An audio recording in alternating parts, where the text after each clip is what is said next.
कि सिंह राशि वालों के लिए बृहस्पति का जो परिवर्तन हो रहा है, वक्र गति में होने जा रहे हैं, मार्गी चल रहे थे, वक्र गति में जाने वाले हैं, यानी उल्टी चाल चलने वाले हैं। ऐसे में सिंह राशि वालों के लिए या सिंह लग्न वालों के लिए क्या कुछ प्रभाव उत्पन्न करने वाले हैं। चाहे आपकी जन्म लग्न सिंह है या आपकी राशि सिंह है, तो दोनों का प्रभाव आपको समझ लेना चाहिए। कई बार क्या होता है कि जन्मपत्र के दृष्टिकोण से लग्न प्रभावी होती है, लग्न प्रभावी होती है, इसको बहुत अच्छे से समझना पड़ता है। लेकिन हम यहाँ प्रभाव जो है दोनों के हिसाब से बताने का प्रयास करते हैं। चाहे आपकी सिंह राशि है, चाहे वो जन्म लग्न है, उसके हिसाब से भी आप उसको समझ सकते हैं। तो सिंह राशि वालों, विशेष तौर पर सबसे पहले तो आप ये समझने का प्रयास कीजिए आपके लिए बृहस्पति क्या कहाँ के स्वामी हैं। इस वक्त बृहस्पति महाराज आपके भाग्य में चल रहे हैं, लेकिन बृहस्पति में के साथ साथ राहु भी वहाँ चल रहे हैं। तो बृहस्पति का पूर्ण प्रभाव जिस प्रकार से पिछले 4-6 महीनों में आपको देखने को मिला, जितना सुंदर तरीके से होना चाहिए था, वो हो नहीं पाया। ये आपने भी महसूस किया होगा। कारण है बृहस्पति का राहु के साथ युति युक्त होकर गुरु चांडाल योग गोचर में बनाकर वहाँ पर उपस्थित होना। बृहस्पति महाराज आपकी राशि के अनुसार से आपके पंचम के और खासतौर पर आपके अष्टम के स्वामी हैं। पंचम भाव जो है वो आपकी राशि के अनुसार से यदि देखें तो बुद्धि संतान का भाव माना जाता है। आपकी राशि लग्न को बहुत इंपॉर्टेंट प्रभाव बृहस्पति का रहता है, और साथ साथ अष्टम भाव का भी स्वामी बृहस्पति हैं। दोनों के स्वामी होकर बृहस्पति महाराज इस वक्त भाग्य में राहु के साथ अपनी युति बनाए रखे हैं। बृहस्पति का प्रभाव आपके जीवन में क्या होने वाला है, ऐसे में बृहस्पति का प्रभाव सबसे पहले समझ लें। इन दिनों जब से बृहस्पति परिवर्तित हुए, वो आपके राशि में जहाँ नवम भाव में भाग्य स्थान में आकर, कहा जाता है भाग्य में तो बृहस्पति आकर 4 चांद लगा देते हैं, लेकिन सिंह राशि वालों के लिए बृहस्पति वहाँ राहु के साथ होकर बैठ गए, और राहु गुरु चांडाल योग का निर्माण कर लिए हैं। तो आने वाले 2 महीने बाद करीब करीब 30 अक्टूबर को राहु भी परिवर्तन की तरफ जाएंगे। तब आपके जीवन में ट्रांजिट बहुत सुंदर होगा। ये जो परिवर्तन का समय होगा, ये बृहस्पति को पूरी तरह से खुली छूट देने वाला रहेगा। तब बृहस्पति खुली तरीके से पूरी तरह से अपने रंगमर का आकर प्रभाव उत्पन्न करेंगे, और उसके बाद जैसे जैसे बृहस्पति पीछे जाएंगे, यानी आप समझें कि राहु के साथ बृहस्पति रहते रहते 20 अंश तक चले गए, यानी आधे से ज़्यादा आगे भाव उग्र राशि का पार कर गए हैं। तो उसके बाद धीरे धीरे घटकर जब राहु के ग्रास से हटकर पीछे जाएंगे 11 अंश तक, फिर दोबारा 20 अंश आगे चलेंगे शुद्ध रूप से 31 दिसंबर के बाद से।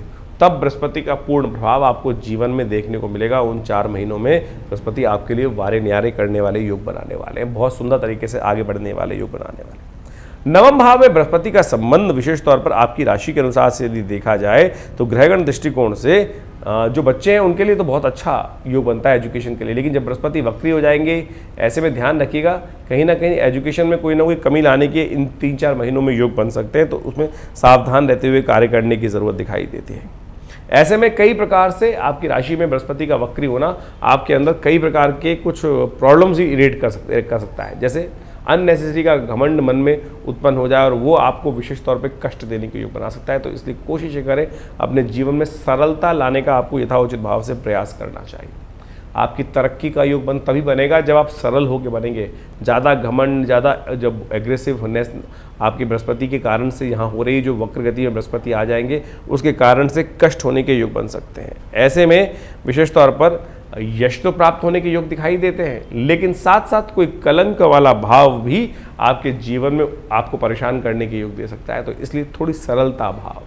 क्या होता है कि व्यक्ति सब कुछ बढ़िया है, लेकिन कह देंगे थोड़ा सा घमंडी हो गया है भाई व्यक्ति, अब सब कुछ समाप्त, आपके समक्ष अच्छी बातें दिखाई दे रही हैं, सब कुछ अच्छी बातें कर रहा है, लेकिन एरोगेंसी का वर्ड आते ही सामने वाले व्यक्ति थोड़े से पीछे हट जाते हैं। तो ये प्रभाव ग्रह के कारण से आपके ओरा के अंदर नेचुरल वे में उत्पन्न हो सकता है। तो इस बात का आपको ध्यान रखना है। तो देखिए ज्योतिष के दृष्टिकोण से ये बात समझें आप कि ग्रहजन प्रभाव आपके मनोमस्तिष्क में, आपके ओरा में, आपके प्रभाव में जो अपना स्वभाव है वो उत्पन्न कर देते हैं, और फिर सामने वाले के अंदर आपके उसके मनोभाव में आपकी ये छवि बैठ जाती है।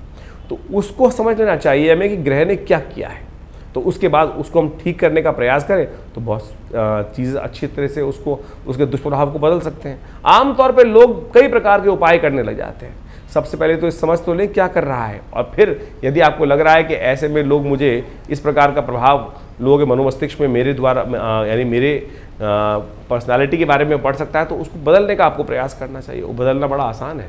सीधी तरीके समझ लें कि ऐसे में लोग यदि आप थोड़ा घमंड आपको परेशान करने का योग बना रहा है, तो थोड़ी सरलता युक्त व्यवहार आपको करने का प्रयास करना चाहिए, वो आप ठीक हो सकते हैं। ऐसे में ध्यान रखिएगा।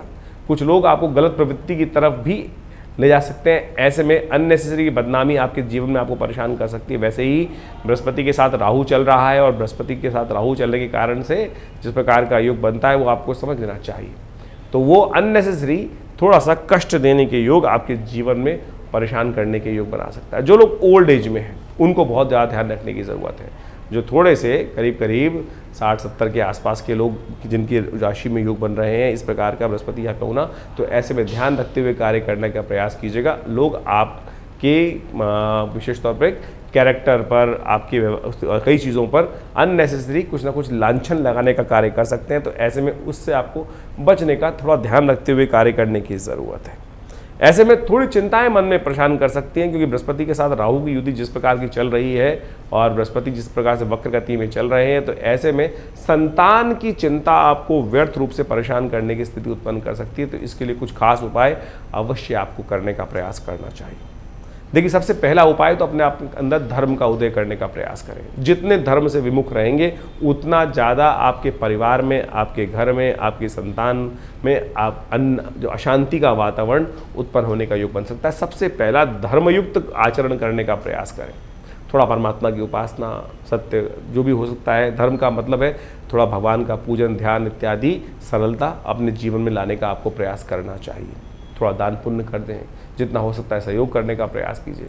जितने धर्म से विमुख होंगे उतना ज़्यादा संतान को कष्ट होने का योग बनता है। तो ये साफ रूप तौर पे समझ लीजिए। ऐसे में 2 ग्रहों का परिवर्तन विशेष तौर पे आप समझ लीजिए। करीब अब से 2 महीने बाद करीब आप समझें राहु महाराज भी 30 अक्टूबर को करीब परिवर्तन की तरफ जाएंगे। तब हमने कहा ना, आपको बृहस्पति पूरी तरह से बहुत सुंदर आपको प्रभाव उत्पन्न करने की योग देगी, लेकिन तब तक थोड़ा सावधान रहेगा। 4 नवंबर को शनि महाराज भी वक्रगति से मार्गी की तरफ आ जाएंगे। तो वो भी थोड़ा सा आपके लिए एक बात को ध्यान रखने वाला होगा कि शनि का अंकुश बृहस्पति में लगातार बना रहेगा। तो ऐसे में कुछ शनि का उपाय भी लगातार आपको करने का प्रयास करना चाहिए। शनिवार के दिन हनुमान जी के मंदिर में जाकर हनुमान जी को चोला चढ़ा दीजिए कभी, क्योंकि आपका बृहस्पति का प्रभाव है कि धर्म से ही आपको लाभ प्राप्ति होने के योग दिखाई देते हैं। तो ये सुंदर तरीके से कुछ उपाय लगातार करते रहेंगे तो बहुत लाभ प्राप्ति के योग बन पाएंगे। क्योंकि बृहस्पति महाराज आपकी राशि के अनुसार से भाग्य के स्वामी, विशेष तौर पर बुद्धि के, विवेक के स्वामी भी दिखाई देते हैं और साथ साथ बड़ा इंपॉर्टेंट प्रभाव भी उत्पन्न करने वाले हैं। भाग्य के द्वारा बहुत अच्छे से लाभ मिलने के योग दिखाई देते हैं। कुछ सावधानी है जो हमने आपको बताई है, उनको समझते हुए कार्य करेंगे तो बहुत सुंदर रहेगा। हमारा आश्रम दिल्ली में विवेकानंद योग आश्रम है। दिल्ली में बहुत बड़ा संस्थान है, पिछले करीब 70 सालों से कार्य कर रहा है। 1960 के दशक से ये आश्रम बना हुआ है। हमारे पिता आचार्य श्री केशव देव जी महाराज के सानिध्य में ये आश्रम स्टैब्लिश हुआ और यहाँ बहुत सारे समाज की सेवा के कार्य किए जाते हैं, बहुत सारे सेवा भाव रखे जाते हैं। बहुत बड़ी गौशाला है आश्रम के अंतर्गत, बहुत भंडारे चलते हैं। रविवार को बहुत विशाल भंडारा होता है, मंगलवार के दिन सुंदरकांड का सुंदर पाठ होता है। नित्यपति हर रोज़ करीब 8 घंटे यज्ञ रहता है आश्रम पर। आप भी हर रविवार को उस यज्ञ में भाग ले सकते हैं। इसके अलावा माँ भगवती की दिव्य प्रतिमा है जो 1947 में मुल्तान से हमारे आश्रम पे पधारी, वो प्रतिष्ठित हैं। बहुत चमत्कारी 400 साल पुरानी प्रतिमा है, भगवती की चमत्कारी प्रतिमा है और उनका दर्शन कर लेने मात्र से समस्त कष्ट दूर होते हैं। और दिल्ली में ये विवेकानंद हॉस्पिटल योग आश्रम 100 बेड का योग प्राकृतिक चिकित्सा का हॉस्पिटल है जो कार्य क्षेत्र में है। भारत सरकार के साथ मिलकर कार्य करते हैं हम लोग और बहुत सारे शोध कार्य करीब 100 पुस्तक के आश्रम की तरफ से प्रकाशित हैं जो भारतीय पराविद्याओं पर है। तो ये बहुत सारे कार्य हैं, हम समय समय पर करते रहते हैं। आप भी विवेकानंद योग आश्रम से जुड़े, समस्त जानकारी के लिए नीचे फ़ोन नंबर दिए हुए हैं, उनसे संपर्क साध सकते हैं। धन्यवाद, नमस्कार।